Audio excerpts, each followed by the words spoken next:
Hello everyone and welcome to this live. Today we're going to be talking all about data collection.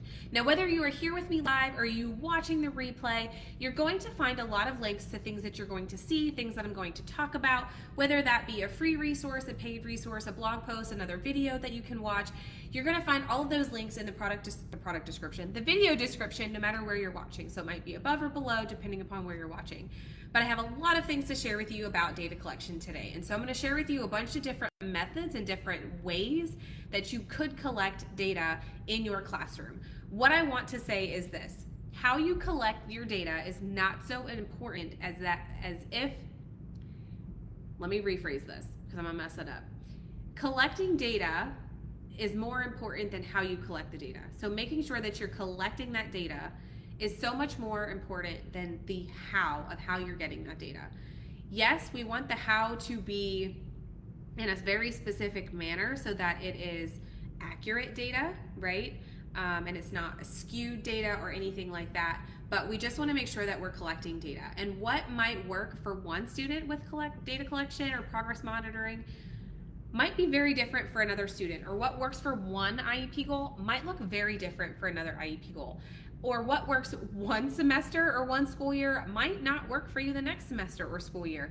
So just be very flexible when you're thinking about that and you're taking all of this information in like a sponge. Nothing is set in stone when it comes to data collection. There is no right or wrong way to when it comes to collecting data, as so much as just making sure that you are collecting data. And so the first thing that you want to make sure that you're doing at the beginning of every school year or when you start working at a new school is you want to make sure that you're collecting as much data as necessary per your school or district policies. And so I've worked in schools where I have had to have 2 data collection points per IEP goal per week for the marking period. I've also worked in schools where they just said you just need to have 8 data points for the marking period, or you need to have 4 data points for the marking period.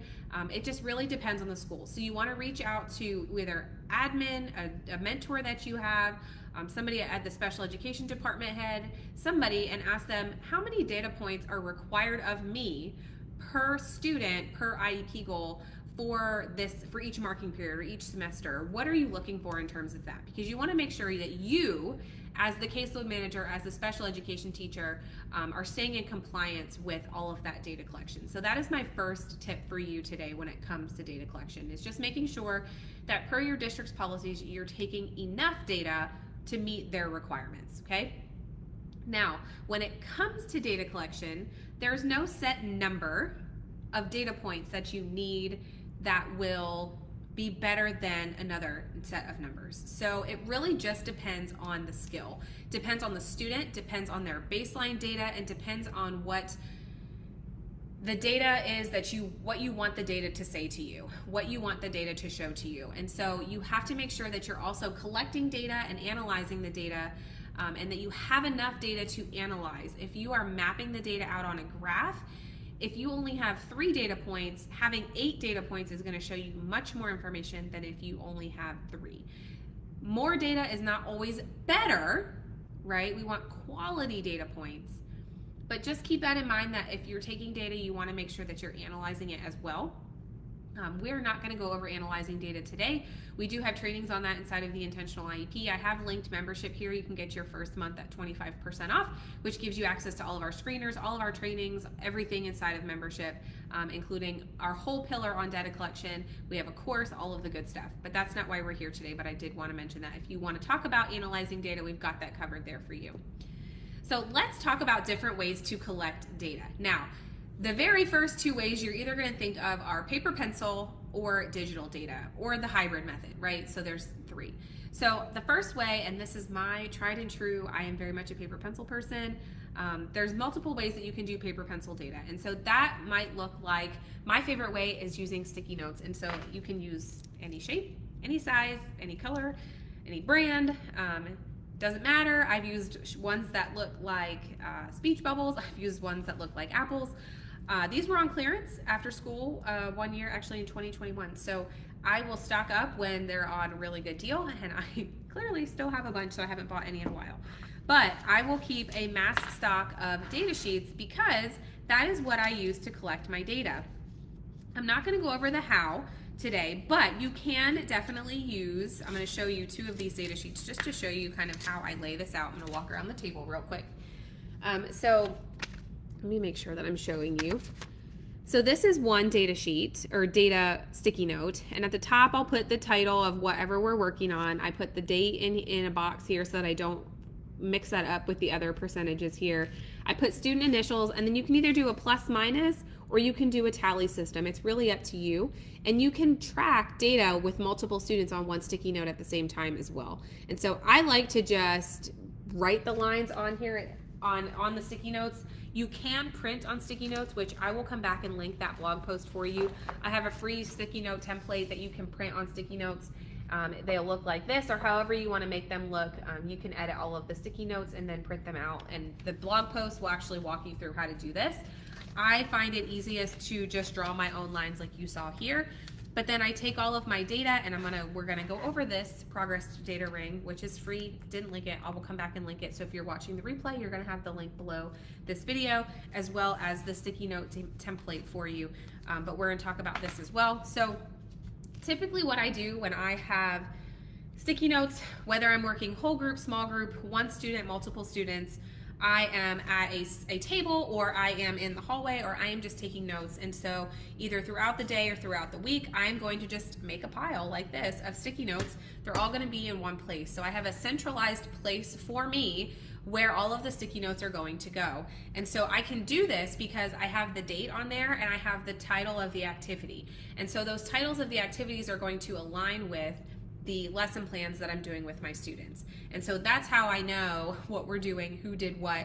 That's because I have their student initials, and it makes so much sense, and it's very functional for me. And I can literally take data anywhere in the school at any time. My paras can as well, gen ed teachers can, because everybody has sticky notes.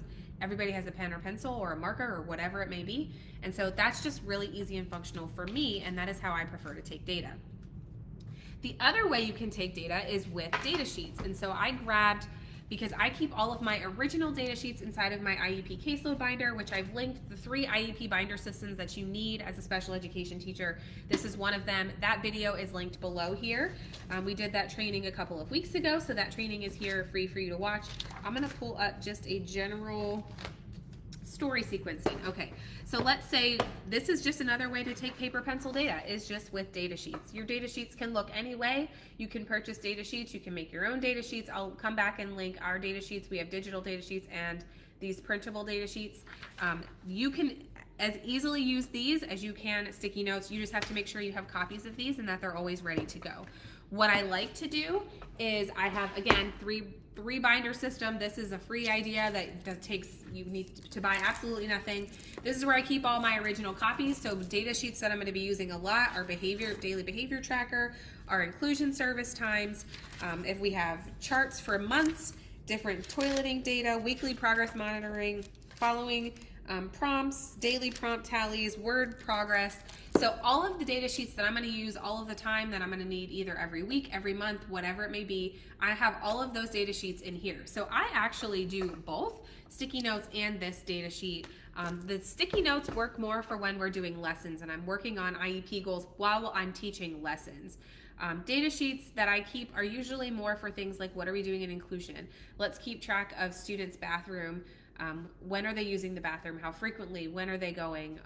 Are they actually going to the bathroom? Do we need more diapers? Do we need a change of clothes? Things like that.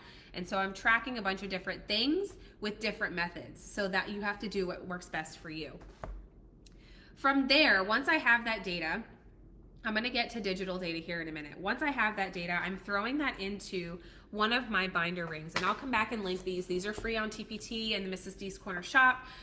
They are editable. You can make them yourself. I have a whole blog post about how to use these, and there's a whole training inside of the Intentional IEP on how to use these, so I'm not going to spend this time talking about how to use these. But once I have all of my data, at the end of every week, I'm going to take all of my data from this that aligns with IEP goals for all of my students, regardless which students, what we did. I'm going to take all of my data sticky sheets that I had from the week or however long it's been, and I'm going to take that data, I'm going to transfer it into here. And why am I going to do that? because this is an example of what one of those pages of this binder ring looks like. These are the months of the year, and these are all of my data points for that month if you go down.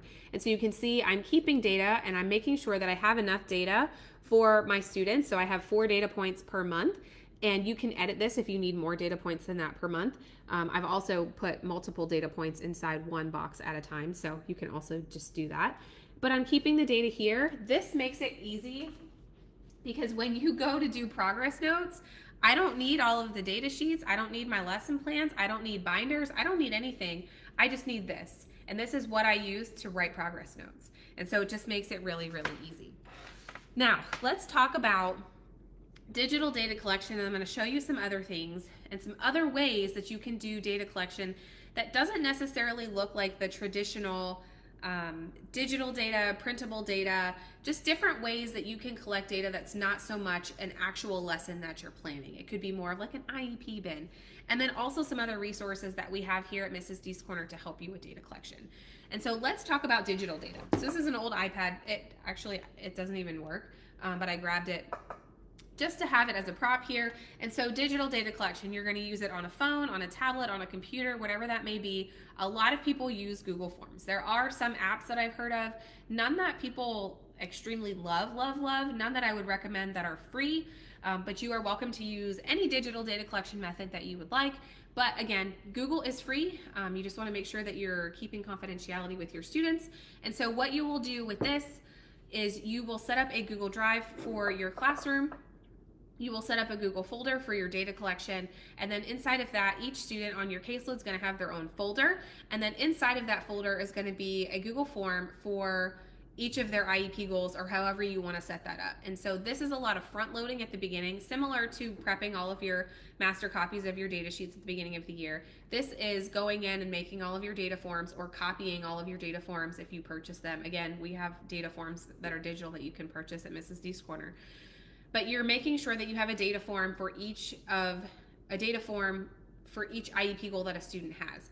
And then from there, what I've seen a lot of teachers do is you take that link, and if you Google search free QR code generator, you can throw that link into the free QR code generator. It'll pop a QR code out for you.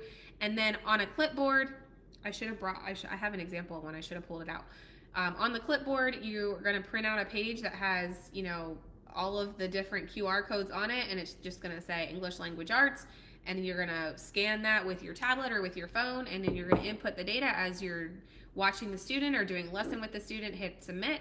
And then what I do love about digital data collection, and I will say I am a fan of hybrid data collection for this method, for this reason, is because when you have it in Google Forms and you export the data as a Google Sheet, you can export it as an Excel sheet as well for Microsoft Excel.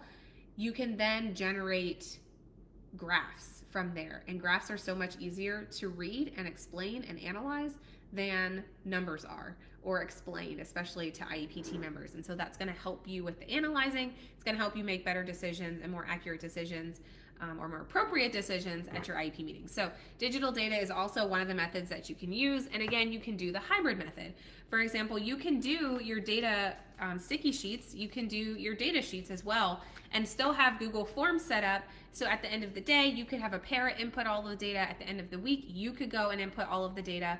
And so it's all in there if you didn't want to use the sticky sheets, or not the sticky sheets, the binder rings, and then all of your data is there. You just want to make sure that with that everything is security coded, rather everything is password protected, and you are not breaching confidentiality with keeping all of that information stored in a Google Drive somewhere. So just make sure you're protecting your students if you're using that method.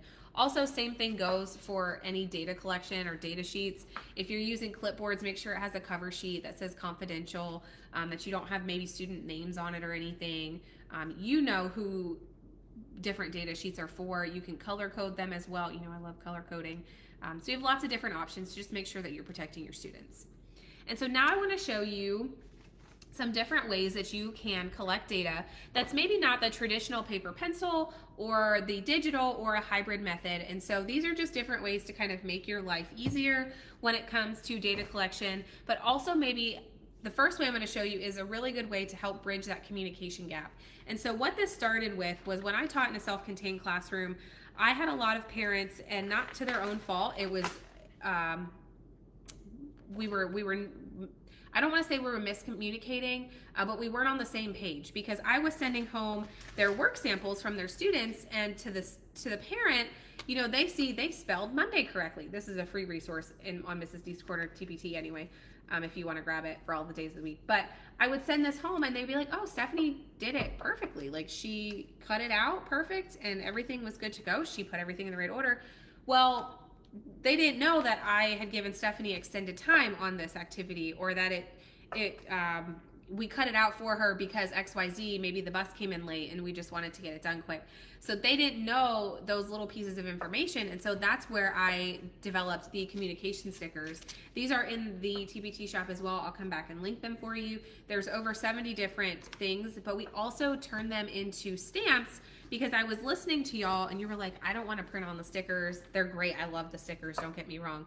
But the difference is, with the stamps here, and I'll show you, you can just easily stamp, oh, they met their target for this activity, or we had extended time. Here's behavior conduct, and then you can fill in one of the happy faces or the sad face or the middle face and let them know how they completed the activity. We also have the prompt level, which is our most popular stamp. This is our prompt level stamp. And so it just lets them know, you can either check off the prompt that they used, or put the number of prompts for each on the line here, of how many prompts they received during that lesson. We also have one for accommodations, so what accommodations were provided during this lesson for that student. And then the other one is, these are our big stamps. So we have work completed. So where was this work completed? Who was it completed with? Did they do it independently? Were they working with a peer? This stamp lets you know. And then this one is a grade taken on. So if we are taking grades on an activity, was it taken on the actual accurateness of the activity itself? Were we doing participation? This grade was taken based off of this information, and so it lets them know that way. And it's a great way to bridge that gap between communication for you and the families that you're working with. But then also you can have your paras put these stickers on if they're going with them, with the students to inclusion, or working in resource, or if you have other teachers on the team that want to do this as well and communicate with you. Hey, Stephanie did this. This was a participation grade. That's what this sticker is. We had reduced answer choices. That's what this sticker is. It's a great way to just put everybody on the same page without having to write additional notes or send an email or do things like that. And so let me show you I have them all stamped here. These are all of our different stamps that we have at Mrs. D's Corner. And so you can see them all here if you pause the video, if you're watching the replay, or even just hit pause while you're watching the live. We have lots of different stamps, lots of different colors, and so you can really collect data on all the things. You can even let them know that we use this activity to collect data. We have ones for draft IEPs, signature required, don't forget the IEP meeting. We had a couple of new ones come in last year. We did the reduced answer choices. We added skill remediated, multiple attempts to complete.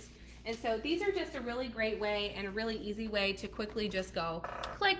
They're self-inking. You can use them thousands of times. The ink is going to last you well over a school year, but you can easily just get a new ink pad. Just send us an email, or you can go to any, like Michael's or Hobby Lobby, and grab another ink squirter, I guess, and take the ink pad out, add new ink to it, and then you're good to go. And so that is one way you can do that. That really does help bridge the gap when it comes to communication in terms of data that was collected.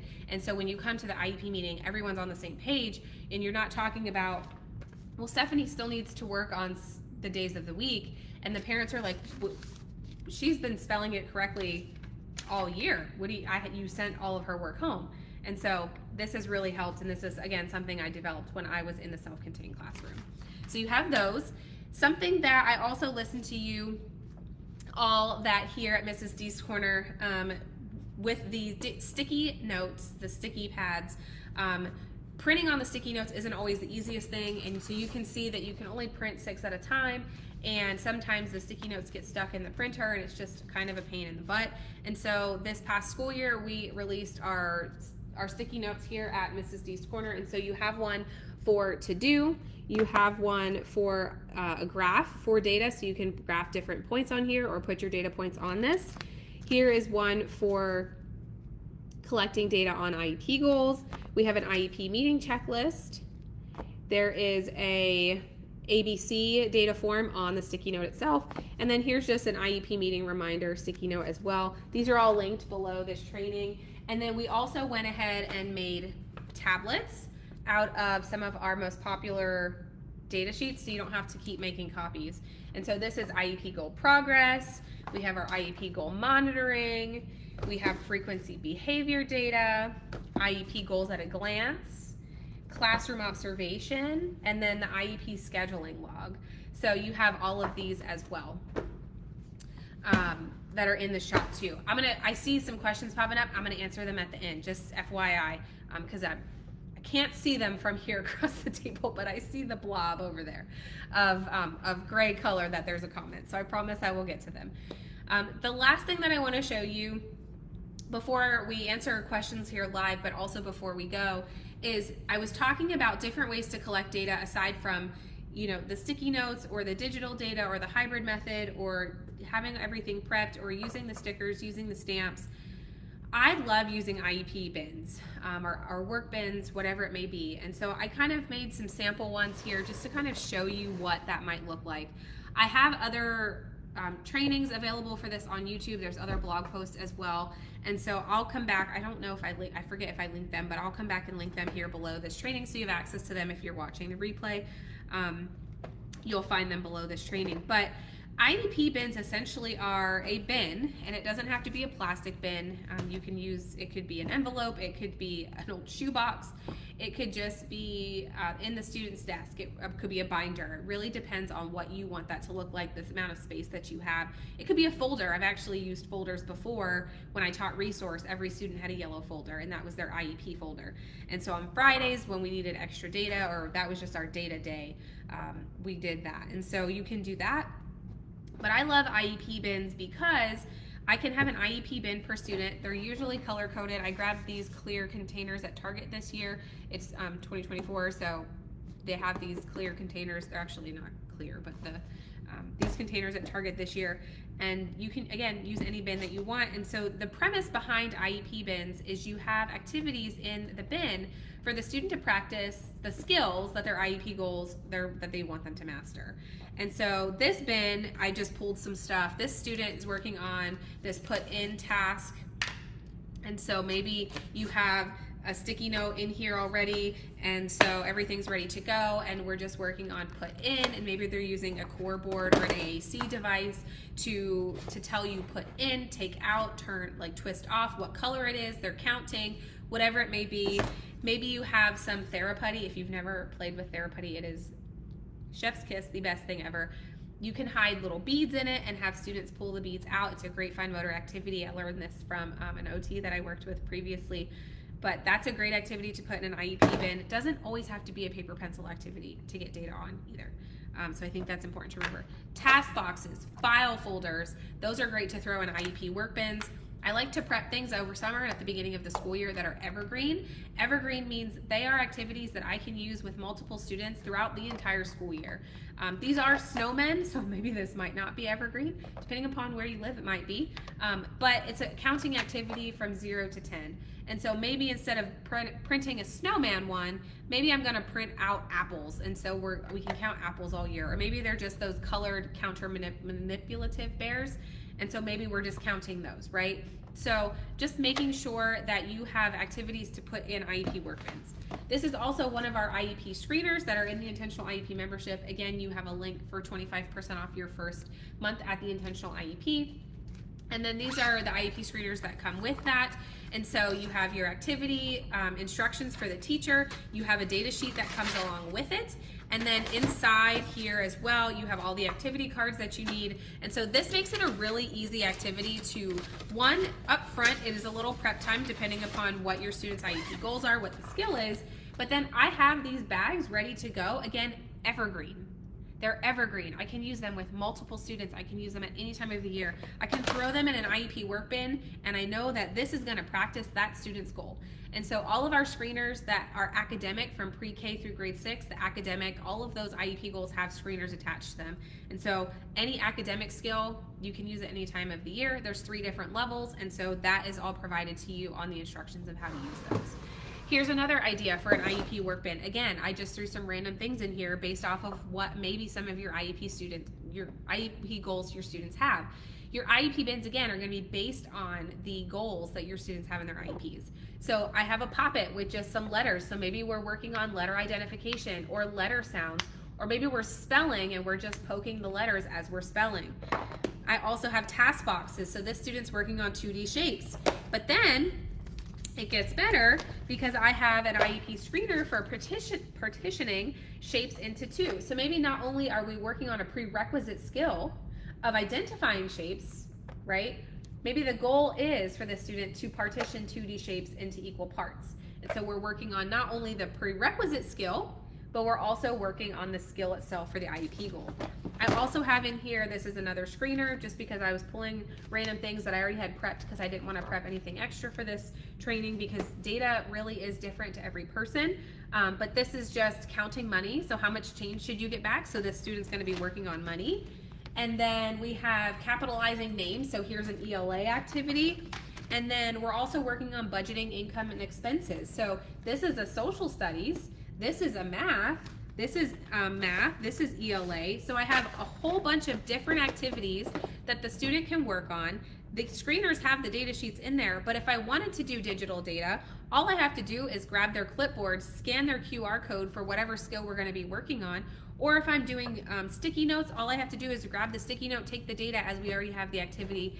Everything that I need to collect data on for a specific student is in here. Again, these could be in binders, these can be in totes, these could be in however you wanted to store them. Depends on the space that you have.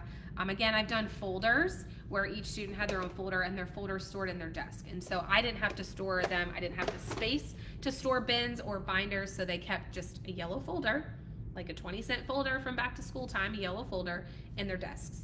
And then during ESY, that's also what I did. Every student had a folder. Their data sheet was in the front, and then all of their work that they did, work samples, we had worksheets in there that covered activities for their IEP goals. It was all in there as they rotated between me and other paraprofessionals in the classroom. So it really just depends on your students. It depends on how much space you have to store things in your classroom. But data collection, again, is not a one-size-fits-all. It's not an this is it, you can't do it this way. It's what works best for you. Okay, so don't let anyone make you feel a certain type of way because you like paper pencil data and they do digital data and digital data is better. It might be better for them, might be better for those specific skills for that student, might be better for them that school year. It really depends on you, your students, your classroom, just a whole bunch of different things. So when it comes to data, just remember to be flexible, but also don't remember to not only collect the data and have quality data, but then to analyze it. So from here, there is a video linked in the description of this video. It's another video that's on YouTube that you can watch, and it's all about what do you do once you've collected the data. And so you have that video to watch next, and then also, again, we've already talked about it, but inside the Intentional IEP, we have our whole trainings vault, and so again, 25% off when you use the link in the video description here. But there is a whole pillar 3 is all about data collection, and so we have tons of videos on data collection, a whole data collection course, and a whole bunch of trainings on just analyzing data and what that looks like, and then how you use that to make decisions at the IEP table. So data collection is a whole big thing. Also, I should have grabbed my book, but in my book, The Intentional IEP, we also talk about data collection. There's a chapter on data collection before and after the IEP. What should you do beforehand? How do you use that data to make the decisions? And then when it comes to I have these new goals. What do I do with these IEP goals? How do I collect data? It's covered in my book. It's called The Intentional IEP. It's available at all major retailers, Amazon. I'll come back and link that for you. But I want to answer some questions here live about data collection.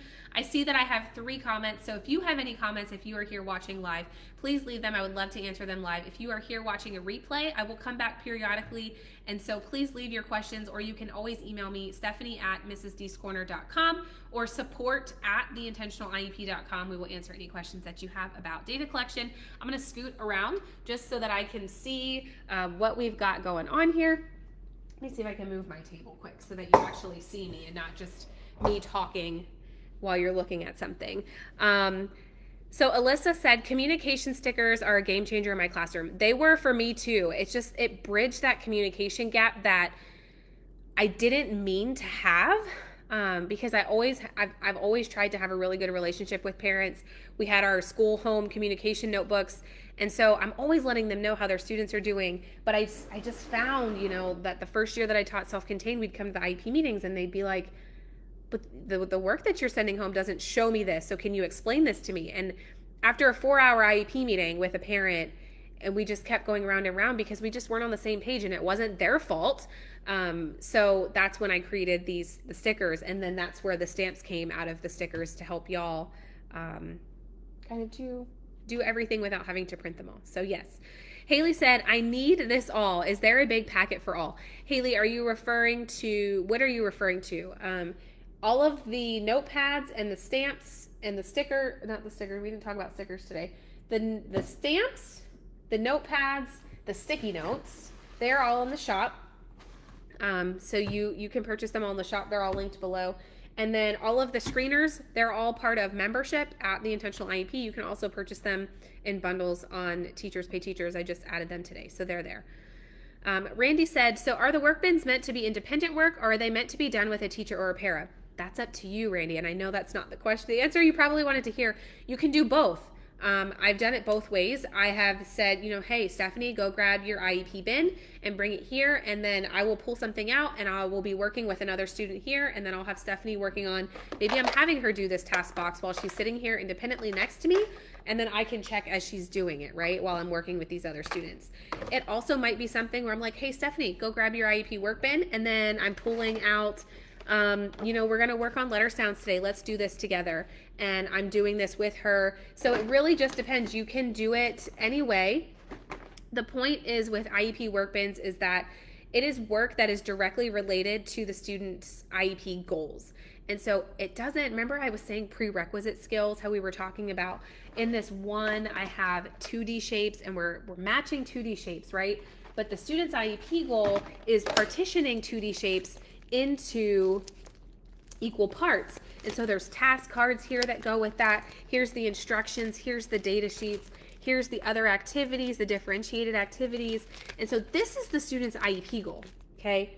But I know that they have to know what the shapes are first, and so I have a task box. So this might be something they can do independently. We're gonna work on this together, and then maybe as they do this really well, or maybe it's a file folder or it's a coloring activity, whatever it may be, I might get some task cards where I might have them do this with a dry erase marker, or I might have them do it with a clip or something like that, to where they can then do one of these differentiated activities, level differentiated activities independently, right? So it really depends on your student. It depends on what works best for you. But I like to be able to do both. I like to be able to have independent activities in here, but I also like to be able to have a lot of activities that are going to be with me, working with me, because I want to take that data, and that data is really important for making those IEP decisions. You're welcome. I'm glad that was helpful. Any other questions about data collection or anything IEP data related while we're here? I know it was a lot. I didn't cover everything data collection. There's so much. Again, my book covers just about everything data collection. We have all of these things linked in the video description here for you. And then, I will come back and link other things as well that I forgot to link for you, so don't forget to check back. But yes, if you have any additional questions about data collection, please let me know. Join us in our Facebook group here, Mrs. D's VIPs. You can join us and ask any question. We're happy to help you. There, you can also email us. Again, you can email support@mrsdscorner.com or the Intentional IEP, so support@theintentionaliep.com. And then you have links and just other videos here and blog posts about data collection. So I've really tried to give you a great starting place with a whole bunch of different ways to collect data. So that way, when you meet a student, you get a new student, you're like, how I'm collecting data is not going to work for this. You already in your mind, you're like, oh, I can just try it this way. And so if something's not working, you have another way now to try it. So I hope that this training was helpful for you. I cannot wait to see you in the next training. It's going to be in 2 weeks. So if you're watching the replay here, check the YouTube channel, the Facebook page. We have all of our trainings linked there as well. But our next training is going to be all about adapted books. I cannot wait for this training. It's one of my absolute favorites that I've been waiting for all summer. And so I cannot wait to see y'all there. I hope you have a great rest of your day.